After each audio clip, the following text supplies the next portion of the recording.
সোনাগাজীর আল হেলাল একাডেমির প্রতিষ্ঠাতা অধ্যক্ষ মোহাম্মদ মুস্তফা স্মরণে আলোচনা সভা অনুষ্ঠিত।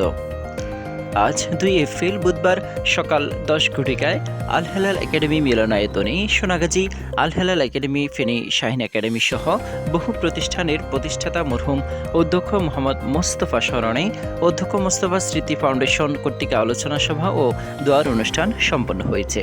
আল হেলাল একাডেমির প্রাক্তন ছাত্র ও ফেনী শহর জামায়াতের আমির ইঞ্জিনিয়ার নজরুল ইসলামের সঞ্চালনায় পবিত্র কুরআন তেলাওয়াত করেন প্রাক্তন ছাত্র নাসির উদ্দিন।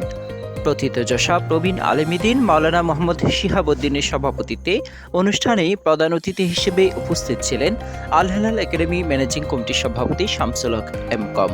প্রধান বক্তা হিসেবে বক্তব্য রাখেন বাংলাদেশ জামায়াত ইসলামীর কেন্দ্রীয় মজলিস শুরার সদস্য ও কুমিল্লা নোয়াখালী অঞ্চল টিমের সদস্য অধ্যাপক লিয়াকত আলী ভূঁইয়া।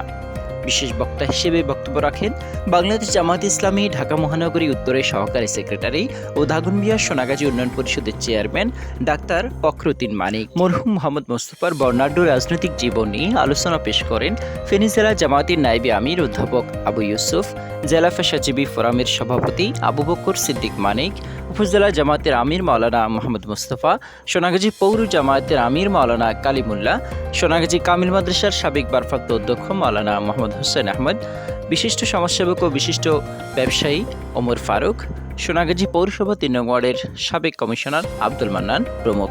অনুষ্ঠানে অধ্যক্ষ মোহাম্মদ মোস্তফার বর্ণাঢ্য জীবনের স্মৃতিচারণ করেন মরহুমের বড় ছেলে ফারুকুল ইসলাম সবুজ ও তাহিদুল ইসলাম শাহিন, মরহুমের ভাগিনা অ্যাডভোকেট আব্দুর রহিম মামুন, আল হেলাল একাডেমির প্রাক্তন ছাত্র গাজী ওবায়দুল হক রনি, ইঞ্জিনিয়ার ফজলুল হক, শাহাদাত হোসেন শিমুল, ইকবাল হোসেন, অ্যাডভোকেট হেদায়েতুল্লাহ, ইঞ্জিনিয়ার ইমাম হোসেন মামুন, সাবেক শিক্ষক রফিকুল ইসলাম, হুসাইন আহমেদ, মোহাম্মদ হানিফ, আলমগীর হোসেন আহাদ সহ অন্যান্যরা।